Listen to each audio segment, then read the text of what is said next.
Hello Muhammad അലിക്ക. Yes sir. Good morning. Morning. എന്തൊക്കെയുണ്ട് വിശേഷം? നന്നായിട്ട് രാവിലെ ഇറങ്ങിയിരിക്കുകയാണ്. രാവിലെ തന്നെ അല്ലേ ഇത് നടക്കൂ, പിന്നെ വെയിലായി കഴിഞ്ഞാൽ ഒന്നും നടക്കും. Hey guys, welcome back to my channel. We all speak about eating healthy food.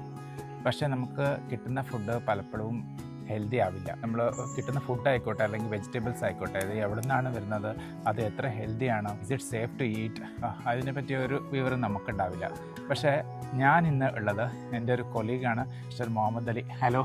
Hello sir. അപ്പം മൂപ്പർ എന്താ ചെയ്യുന്നത് വെച്ചാൽ he grow what he eat. നമുക്ക് ആവശ്യമുള്ള വെജിറ്റബിൾസും എല്ലാം മൂപ്പറിനെ സ്വന്തമായിട്ട് കൃഷി ചെയ്തിട്ടാണ് ഉപയോഗിക്കുന്നത്. Basically he's not growing vegetables, actually he's growing a healthy lifestyle. So let's see how he does it. എൻ്റെ കൂടെ അദ്ദേഹത്തിൻ്റെ ഒരു അസിസ്റ്റൻ്റായ കമാലുദ്ദീൻ എൻ്റെ കൂടെ ഉണ്ട്. കമൽക്ക, വെൽക്കം ടു മൈ ചാനൽ. ഇതിന്റെ ഹിസ്റ്ററി പറയാം.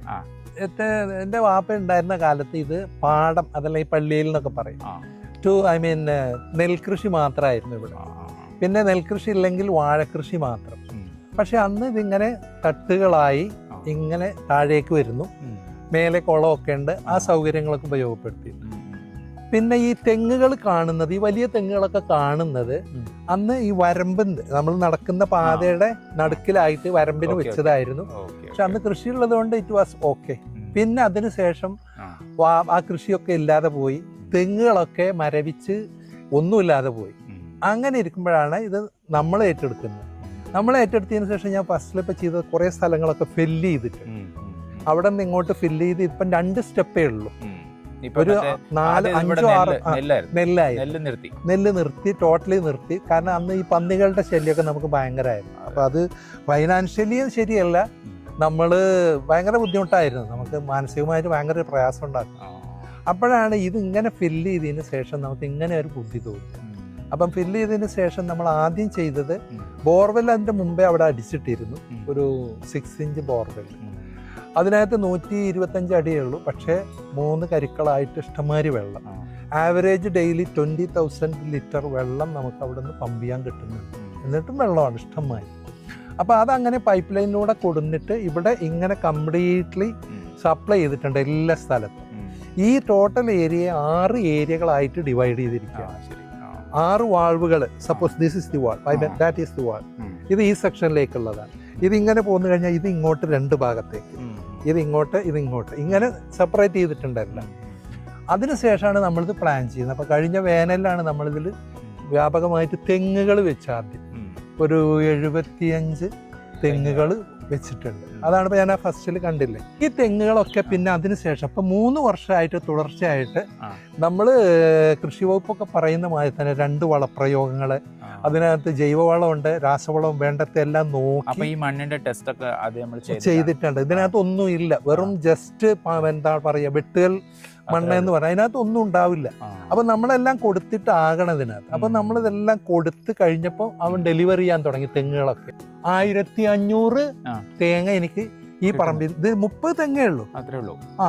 ഇതിനകത്ത് 33 തെങ്ങുണ്ട്. ഈ 30 തേങ്ങ എന്നിട്ടായിട്ട് എനിക്ക് 1500ഓളം തേങ്ങ കിട്ടി കഴിഞ്ഞ മാസം. അത് നന്നായിട്ട് കിട്ടുന്നുണ്ടെന്ന് അർത്ഥം. അപ്പോഴാണ് ഇപ്പോൾ ഏതായാലും ഈ പുതിയതായിട്ട് തെങ്ങുകൾ വെച്ചിട്ടുണ്ട്. ഏകദേശം ഒരു 300-ലധികം കവുങ്ങുകൾ വെച്ചിട്ടുണ്ട്. അപ്പോഴാണ് ഇവർക്ക് പ്രൊട്ടക്ഷന് വേണ്ടിയിട്ടാണ് വാഴ കൃഷി ആരംഭിക്കുന്നത്. അപ്പോൾ ഒരു ടൈപ്പ് ഓഫ് മിക്സ്ഡ് കൃഷിയാണ്. അതെ. വാഴ കൃഷി വെച്ച് കഴിഞ്ഞാൽ എന്താണെങ്കിൽ ഈ വാഴയുടെ ഷെയ്ഡ് വെൽ പ്രൊട്ടക്റ്റഡ്. ഈ കവുങ്ങിനൊക്കെ വെയിൽ കൊണ്ടു കഴിഞ്ഞാൽ കരിഞ്ഞു പോകും ഫസ്റ്റ് 2-3 വർഷമൊക്കെ. അപ്പോൾ നമ്മൾ എന്ത് ചെയ്ത് വെച്ചാൽ ഈ വാഴ അതിൻ്റെ ഇടയിലുള്ളത് കാരണം ഇറ്റ് ഈസ് വെൽ പ്രൊട്ടക്റ്റഡ്. പിന്നെ വെള്ളത്തിൻ്റെ കണക്ഷൻ എന്ന് പറയുന്നത് ഈ പറഞ്ഞ മാതിരി 6 ഡിവിഷനാക്കി, ഓരോ ഡിവിഷനിലും നമ്മൾ ഇതേപോലെ മിനി പൈപ്പ് ഇട്ടിട്ടുണ്ട്. പിന്നെ ഈ പൈപ്പിൽ നിന്ന് 2, ഇപ്പൊ കവുങ്ങിനാണെങ്കിൽ 1, വാഴക്കാണെങ്കിൽ 2. ഇതൊരു ഡ്രിപ്പ് ഇറിഗേഷൻ ടൈപ്പാണ്. അതെ, ഡ്രിപ്പാണ് ഇത്, കറക്റ്റ് ഡ്രിപ്പാണ്. അപ്പൊ നമ്മൾ ഇതിനെ കറക്റ്റ് ഓരോ സെക്ഷനിലും എത്ര പ്ലാന്റ്സ് ഉണ്ട് നോക്കി അതിനെ ഡിവൈഡ് ചെയ്തിട്ടാണ് വെള്ളം അവിടെ നിന്ന് കൊടുക്കുന്നത്. 3000 ലിറ്റർ വെള്ളം നമ്മൾ ഇപ്പൊ 200 കണക്ഷൻ ആണെങ്കിൽ ഒരു പ്ലാന്റിന്, ഒരു വാഴക്കാണെങ്കിൽ 30, അല്ലെങ്കിൽ ഒരു കവുങ്ങിനാണെങ്കിൽ 15 ലിറ്റർ വെള്ളം നമുക്ക് കൊടുക്കാൻ കഴിയും. ഇത് വീക്കിലി 2 നമ്മൾ കൊടുക്കുന്നുണ്ട് മിനിമം. വീക്കിലി 2. അപ്പൊ ദിവസം വേണ്ടേ? ദിവസത്തിന്റെ ആവശ്യമില്ല. രാവിലെയും വൈകിട്ടും ഇതിന്റെ ഉള്ളിൽ ഈ മെയിൻ പൈപ്പിൽ നിന്ന് മെയിൻ പൈപ്പിന്ന് ചെറിയ പൈപ്പ് ചെറുതാ, മിനി പൈപ്പ് ഇതാണ് കഴിഞ്ഞിട്ട് ഈ ചെറിയ പൈപ്പ് വരും. ഈ മിനി പൈപ്പിലൂടെ അത് വന്നിട്ട് ഇത് 2 പൈപ്പ്, ഇത് പൈപ്പായി തുറന്നു കഴിയുമ്പോൾ ഇതിനകത്തൂടെ വരും.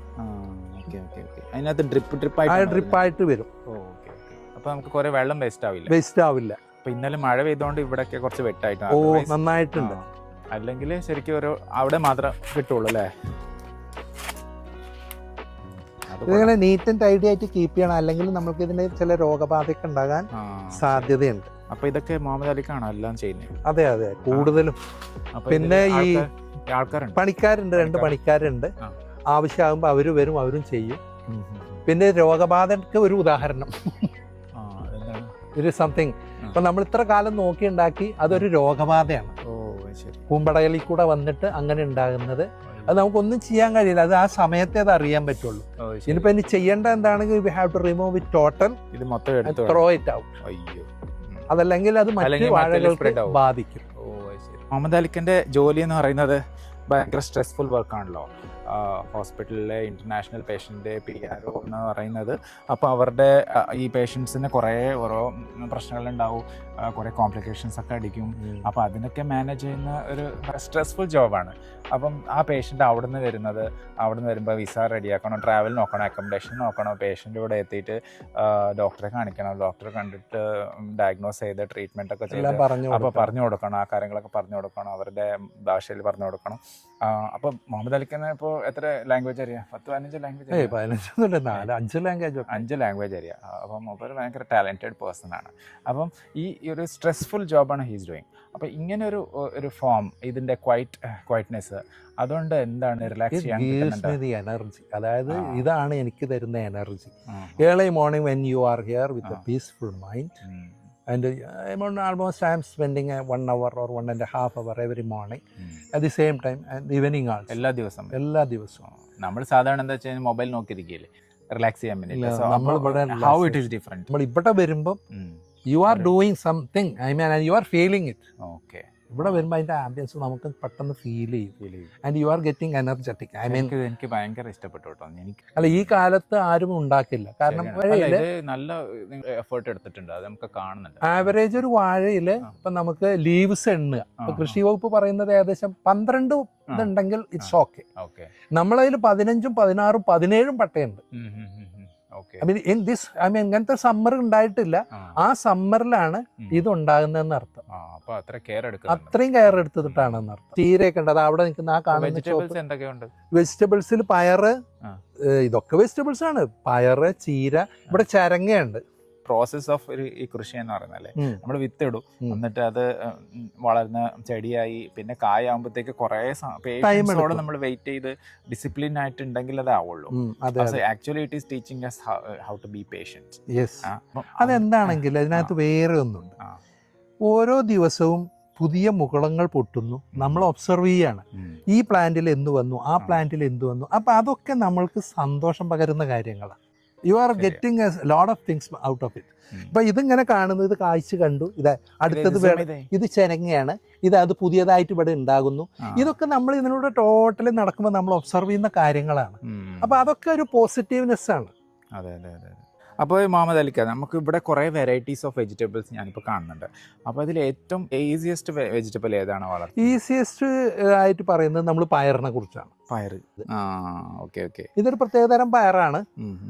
ഇത് നമ്മൾ ഇത്രയും ഏരിയയിൽ ഇത് കിടക്കുമ്പോൾ ഇതിന്റെ ലീവ്സ് നമുക്ക് കഴിക്കാം, അതേപോലെ തന്നെ പയറും കിട്ടും. ലീവ്സും കഴിക്കാവോ? ലീവ്സും കഴിക്കാം. ഓഹോ, ശരി. പയറിന്റെ ഇല വേനലിലേക്കൊക്കെ നല്ലതാണത്. So directly garden to kitchen. പിന്നെ ഇതിനകത്ത് വരുന്നത് എന്താണെങ്കിൽ, ഇതിന്റെ കാലം കഴിയുമ്പം പയറ് കൃഷി എന്നാൽ പയറ് നൈട്രജനാണ്. ഈ തെങ്ങിന്റെ ചോട്ടിൽ ഇത് അലിഞ്ഞു ചേർന്ന് കഴിഞ്ഞാൽ അത്രയും നൈട്രജൻ ഒരു യൂറിയ കൊടുക്കുന്നതിന് പകരം നമുക്ക് തെങ്ങിന് കിട്ടും. അപ്പൊ ഇത് എപ്പോഴും തെങ്ങിന്റെ ചോട്ടിലാണ് ഉണ്ടാവുന്നത്. തെങ്ങിന്റെ ചോട് നമ്മൾ യൂട്ടിലൈസ് ചെയ്യുന്നതാണ്, കാരണം തെങ്ങിന് വേണ്ടത്ര വളം കൊടുക്കുന്നത് കൊണ്ട്. അതേ mean time this one brinjal, what it is? Brinjal, yes. ഇതേ വഴുതനങ്ങയൊക്കെ ആഴ്ച നാടൻ വഴുതനങ്ങയാണ്. ഓഹോ, പിന്നെ അവിടെ ഫ്ലവർ ഒക്കെ വന്നിട്ടുണ്ടല്ലോ. ഞാൻ ഈ ഇതല്ലേ ഹൈഡ്രോഫോണിക്സിൽ ഇത് ഞാൻ കുറെ നോക്കിയിട്ടുണ്ട് കേട്ടോ. ഇൻസൈഡ് വീട്ടിനകത്ത് ഇത് കൃഷി ചെയ്യുന്നത്. സോയിൽ ഇല്ലാതെ, സോയിൽലെസ്. ആ, yes. അപ്പൊ അതില് ഫ്ലവർ വരെ വരും. ഫ്ലവർ കഴിഞ്ഞാൽ പിന്നെ കായാവുന്നില്ല. പരാഗണം നടക്കുന്നില്ല. പരാഗണം. അപ്പൊ വീട്ടിനകത്ത് പരാഗണം നടക്കുന്നില്ല. അതാണ് അതുകൊണ്ട് സംഭവം. അതുകൊണ്ട് അവിടെ ഇതിനകത്ത് ഒരു സൈസ് ബീസ് നമ്മളത് വരും, തേനീച്ച മാതിരിട്ടൊരു സാധനം. അവരാണ് അത് അങ്ങോട്ടും ഇങ്ങോട്ടും മിക്സ് ചെയ്യുക. പ്രത്യേകത. ഇതിലെന്താ പുല്ലൊന്നും ഇല്ലാത്ത? പുല്ലില്ലാതാക്കിയതാണ്. അപ്പൊ അത്ര ജോലി ചെയ്യുന്നുണ്ട്. പിന്നെ പുല്ലിനെ പ്രൊട്ടക്ട് ചെയ്ത് നിർത്തി പുല്ലില്ലാതെയാക്കുന്നതാണ്. അല്ലെങ്കിൽ ഇങ്ങനെ വെള്ളം കിട്ടുമ്പോ പുല്ലുണ്ടാവില്ലേ? അത് ശരി. നാരങ്ങ ഇതിൽ നാരങ്ങ ആയിട്ടില്ലല്ലേ? നാരങ്ങ ആയിട്ടില്ല. അപ്പൊ നമുക്ക് ആവശ്യത്തിനുള്ള വെജിറ്റബിൾസ് ഇതിൽ നിന്ന് എല്ലാ ദിവസവും കിട്ടുന്നുണ്ടോ? ഓ, ഞങ്ങള് ചെറിയ ഫാമിലിയില്ലേ. ഇപ്പൊ ഞാനും വൈഫും മാത്രമേ ഉള്ളൂ. പിന്നെ പിള്ളേരുണ്ടെങ്കിൽ തന്നെ ഞങ്ങള് 4 പേര് 5 പേര്. അപ്പൊ ഈ ഗ്രോസറി നമ്മുടെ ഷോപ്പിൽ നിന്ന് വാങ്ങുന്ന പെർസെന്റേജ് കുറയും. ഇതാ നിങ്ങളെ പിന്നിൽ ഇതൊക്കെ ഉണ്ട് ചോളം. അപ്പൊ ഇതിൽ ചോളം വന്നിട്ടുണ്ടല്ലോ. ചോളം വന്നിട്ടുണ്ട്. യെസ്, ഇതാണ്ടാ ചോളം. അപ്പൊ ഇതിൽ എത്ര വെറൈറ്റി ഓഫ് ഇത് കൃഷി ഉണ്ട് ഇതില്? അങ്ങനെ നമ്മൾ നോക്കിക്കഴിഞ്ഞാൽ ഒരുപാട്. ഈ ചീരൊക്കെ നിങ്ങൾ വളർത്തിയതാണോ അതോ? നമ്മള് വിത്ത് പാകും. വെറുതെ ഇട്ടാ മതി, ഉണ്ടാവും. അത് തന്നെ ഉണ്ടാവല്ലേ? ഓ, ശരി. ഒരു പച്ച ചീരയുണ്ട്, ചുവപ്പ് ചീരയുണ്ട്, രണ്ടുമുണ്ട്.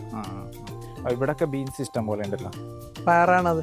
പയറ് ഫ്ലവർ വരുന്നത് ഇപ്പൊ കൂടുതൽ ഫ്ലവർ വരും മഴ പെയ്ത കാരണം. ഉണ്ടാവും. ഇതിപ്പോ ഈ കൂട്ടത്തില് റോബസ്റ്റയാണ്. ഇതിപ്പോ റോബസ്റ്റയുടെ വലുതാണ്. ഇത് ഏകദേശം ഒരു മോർ ദാൻ 30 കിലോ ഉണ്ടാവും. ഇത് സപ്പോർട്ട് ഇപ്പൊ കൊടുത്താണ്, അവിടുന്ന് എടുത്തിട്ട് ഇങ്ങോട്ട് കൊടുത്തത്. അല്ലെങ്കിലും ഹീസ് പവർഫുൾ ആണ്. ഈ വാഴ നല്ല പവർഫുൾ ആണ് അവൻ. അപ്പൊ എല്ലാരും ഒരു മക്കള് പോലെയാണ് മുഹമ്മദ് അലിക്ക്. യെസ്. ഇത് നമ്മുടെ കായക്ക് വെക്കുന്ന പൊണ്ണൻ വാഴ എന്ന് പറയും. പൊണ്ണൻ വാഴ. ഈ നിൽക്കുന്നത് അത്രയും പൊണ്ണൻ വാഴയാണ്. ഇപ്പൊ കൊലക്കുന്നത് നമ്മൾ ആ ടൈം നോക്കി മാർക്കറ്റിൽ എത്തിച്ച നല്ല കാശിന് വിൽക്കാൻ പോകും. ഈ കൊല്ലം നമ്മൾ കൊടുക്കുകയാണെങ്കിൽ minimum we will get around 650 to 700 rupees കിട്ടും. കൊമേഴ്സ്യലി മാർക്കറ്റില് ഡിമാൻഡ് ഒക്കെ എങ്ങനെയുണ്ട്? ഡിമാൻഡ് ഉണ്ട്. ഈ കായക്ക് ഇപ്പൊ ഭയങ്കര ഡിമാൻഡാ. ഇപ്പൊ എവിടുന്നും വരില്ല. ഇതാ ശരി. കൊലച്ചു. ഇത് എവിടെ കൊല നിൽക്കുന്നു? ഇതാണ് നമ്മുടെ കായക്കുള്ള പൊണ്ണൻ വാഴ എന്നാണ് നമ്മൾ പറയാ. കായക്ക് വേണ്ടിയിട്ട് ഉപയോഗിക്കുന്നത്. ഇത് കറി വെക്കാൻ. യെസ്.